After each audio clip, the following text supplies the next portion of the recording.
nada que não conseguia falar. Estou vendo Ela botou água. Ela colocou a água que ela uma programação no rádio aqui agora. Seu plantão. Aí começou a ouvir. E nós... Você pode nem falar mal dela, você tem que ser de longe.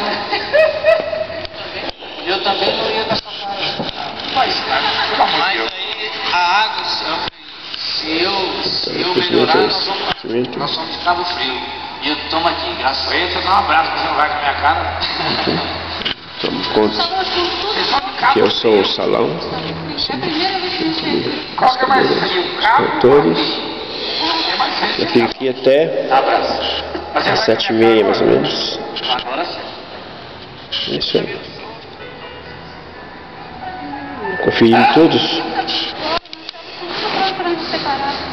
Não vai separar mais não.